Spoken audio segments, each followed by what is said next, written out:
Before we begin with the story I have planned for today on the Fowler Twins, from Pennsylvania, I wanted to briefly discuss the recent 2024 discovery of two children from Fayetteville, North Carolina, who were allegedly killed a few years back by their adoptive mother, Avantae Deven. She did not report them missing until their disappearance from the household was discovered by accident.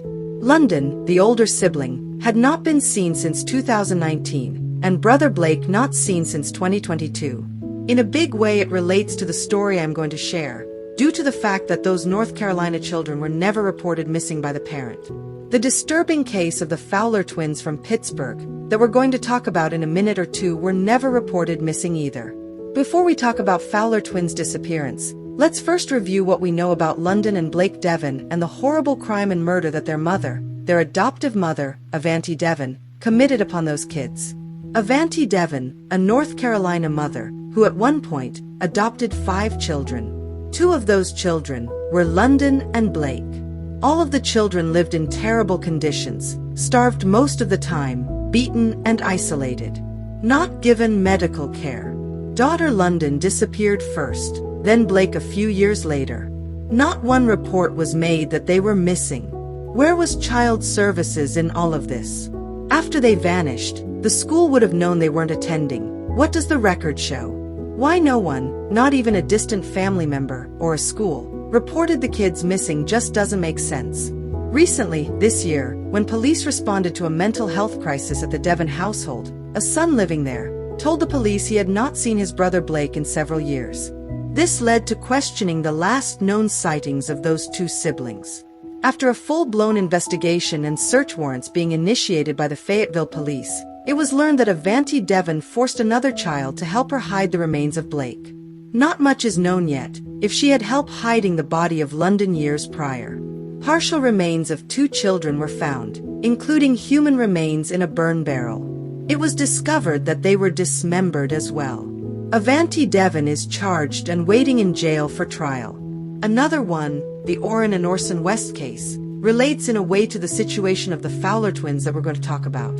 The bodies of those little West boys have not been found yet. However, both parents, also adoptive parents, have been found guilty and going to spend the rest of their lives behind bars where they belong. Jacqueline and Trozell West did report the boys missing. However, evidence proved it was months later after they killed the boys and most likely only reported them missing because the question of their whereabouts was being asked by various people who knew and loved the boys. Whatever the hell is going on with adoptive parents killing their children is something to discuss in another video. I have my theories and may have to take a deep dive on the subject sometime soon. Now on to today's story. Twins Yvonne and Inesha Fowler were born to Patricia Fowler and Dat1 Lyons in October of 1998 in Pittsburgh, Pennsylvania. Those babies didn't have a chance from the start. When the twins arrived home from the hospital, they were greeted by 3 other siblings, ages 8, 2 and 1. Times were tough for those kiddos. With a household of 7, money was tight, jobs were hard to keep, and the parents, Patricia and Dat1, had their hands full.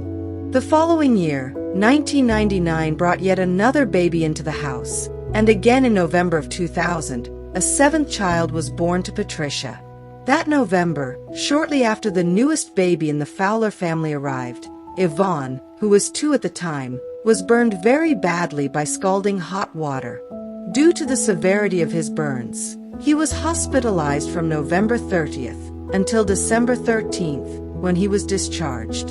In 2003 and 2005, Patricia gave birth to her 8th and 9th child. However, not all were fathered by Dat1, the twins' father, as Dat1 was in prison at one point, serving time for a murder conviction.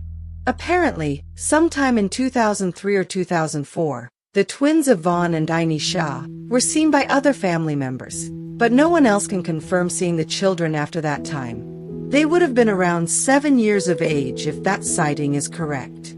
What's strange is the fact that the only pictures that exist of the twins is the picture that was taken shortly after their birth, the only picture of those babies.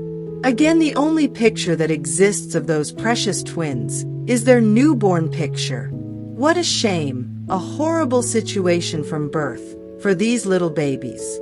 Sorry, many of these cases make me pissed off to the point that I have to put my 2 cents in. I'm sorry, but not having any pictures of your little children as they grow is a huge red flag. What are your thoughts? Put your comment below. Now let's continue with the story.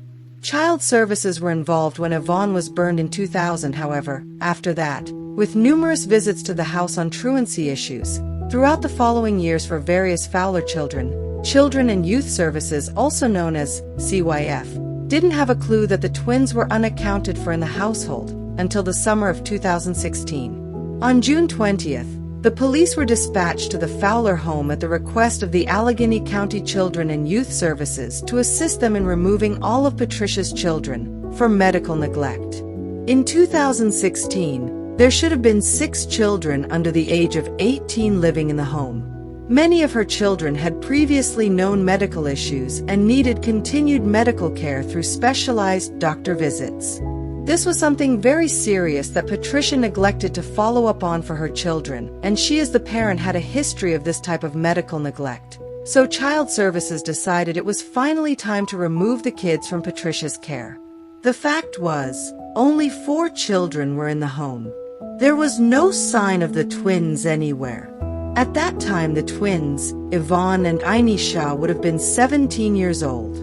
Where did they go? When Patricia was questioned about the twins' whereabouts, she gave them a bunch of different stories.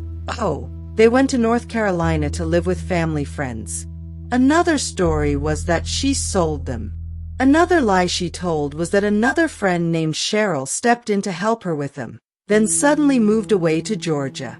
Does any of these bullshit tales that Patricia Fowler gave to the police sound like some of the stories Casey Anthony told when her child was discovered missing? This story gets even stranger.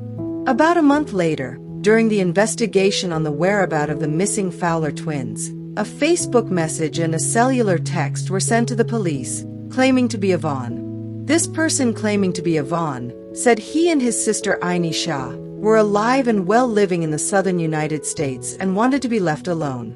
The police were hopeful, at first with this information, but soon tracked the messages back to Patricia's oldest son, 18-year-old Dat1, named after his father, Dat1 Lyons. Dat1 Jr., that's how I'll refer to him so he is not confused with his dad of the same name, did tell the police upon further questioning that the twins were sick the last time he saw them. 2 other siblings of the twins told police that one twin, then the other, was simply gone one day. Upon further investigation into the twins, it was found that they were never enrolled in school, and landlords who rented to the Fowler family during the years of 2006 through 2015 said those babies never lived with her. During the whole time these babies were unaccounted for, this Mother of the Year, Patricia Fowler, continued to receive government benefits for them though. A social worker who thought she saw Yvonne in 2006 during a home visit later stated that she must have been mistaken because the child she saw and thought was Yvonne didn't have the scarring he should have had from the severe scalding he got when he was a toddler. What a disaster this case was, and is, as those babies have never been found to this day. Patricia continues to insist that the twins are not missing. In 2017, a judge threw out most of the charges because there isn't enough evidence to prove anything else against Patricia, and she was only charged with endangering the welfare of children, unsworn falsification, and public assistance fraud. She was able to wiggle her way out of any major charges related to their disappearance. The judge did end up criticizing Children and Youth for failing to conduct follow-up on the twins in over a 10-year period. They failed to save the children. This judge only sentenced Patricia to 4 years probation and ordered her to pay back $57,000 in restitution on the public assistance payment she received during the time the twins were missing. There has been no evidence found for further charges in the disappearance of the twins. After serving 4 months in jail, Patricia Fowler walked out a free woman. Police involved in this case do believe the twins are deceased. No one really knows when they were actually killed or how. Their little bodies are still missing. Hopefully, someday the truth and location of the bodies of these babies will be discovered. Please like and subscribe. Thank you for watching.